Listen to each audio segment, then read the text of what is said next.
আসসালামু আলাইকুম শেখ। ওয়ালাইকুম আসসালাম রহমতুল্লাহ বরকাত। জি। শেখ আমি পশ্চিমবঙ্গ কলকাতা থেকে বলছি। বলেন। শেখ ওই জিকের ব্যাপারে বলছি যে ধরুন 24 ঘন্টার মধ্যে মানে যখনই সময় পাই, ধরুন গাড়ি চালাচ্ছি বা কাজ করছি বা নানান রকম এতে যে সব সময় জিকির করব। তো জিকির করার ক্ষেত্রে দেখা যায় মনটা মানে মনোসংযোগ ঠিক থাকে না, হয়তো মুখ নড়ছে আস্তাগফিরুল্লাহ আস্তাগফিরুল্লাহ আস্তাগফিরুল্লাহ আল্লাহ, যেটা মুখ নড়ছে কিন্তু মনের দিক থেকে ওটা নেই। অথচ মুখ নড়ছে, মনের সংযোগ থাকে না কাজকর্ম বা গাড়ি চালানো বা যে কোনো ক্ষেত্রে। জি, তো এই জি, ক্ষেত্রে কি জিকির করা কি মানে জিকিরটা ঠিক হবে কি সেটাই। জি। জিকিরের কিছু স্তর আছে। একই স্তরে সমস্ত জিকিরকারী বা আল্লাহ স্মরণকারী নয়।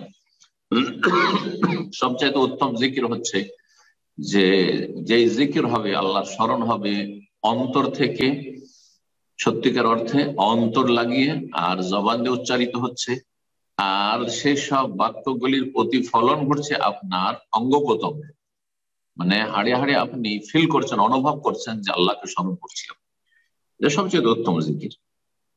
আর সেটা যদি না হয় তাহলে আমরা বলেছেন যে প্রাথমিক স্তরে আহ এরকমটা হয়, অথবা দীর্ঘ সময় ধরে ধরেন যখন জিকির করছেন তো কখনো তো গাফিলতি আসে, কারণ মানুষের মধ্যে তো একটা বিরক্তি অথবা এঘামি অথবা উদাসীনতা, গাফিলতি স্বাভাবিক। এটা তো অমনোযোগী হওয়া স্বাভাবিক।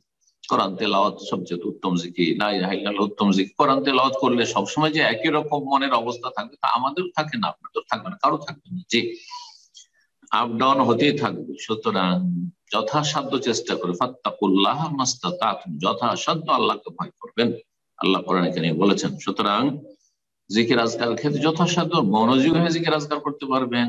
কিন্তু যদি দেখা যায় যে প্রথম আমি খারাপ ছিলাম, আস্তে আস্তে ভালো হয়েছি, অথবা ভালোই ছিলাম কিন্তু কোন রকম ফরজটা আদায় করতাম, নফল জিকির আজকার করতাম না, এখন জিকির আজকার শুরু করেছি, মন অত লাগে না অথবা অত বেশি আমি এগুলো বুঝি না, কিন্তু তারপরও আপনি জিহ্বা নড়িয়ে উচ্চারণ করে জিকির আজকার জবানে করতে থাকেন। জবানে বেশি বেশি জিকির আজকার করতে করতে করতে অন্তরের উপর ওর তাসির হবে, অন্তরের উপর ওর সুপ্রভাব পড়বে। আর আস্তে আস্তে তখন আপনার অন্তরের অবস্থা ভালো হবে। আল্লাহ বিযিকরিল্লাহি তাতমাইন্নুল কুলুব, আল্লাহর জিকিরে আহ অন্তরে প্রশান্তি নেমে আসে, অন্তর প্রশান্তি লাভ করে। তো যে যত বেশি মনোযোগে জিকির আজকার করতে পারবে তার অন্তরে তত বেশি শান্তি অনুভব করবে এবং শান্তি লাভ করবে। আল্লাহ তৌফিক দান করুন। এক কথায় যদি অমনোযোগী হন তবুও যথাসাধ্য বা জবানে হইলেও জিকির আজকার চালিয়ে যাবেন, এটা আমার আপনার জন্য উপকারী, যেমন ওলামারা বলেছেন।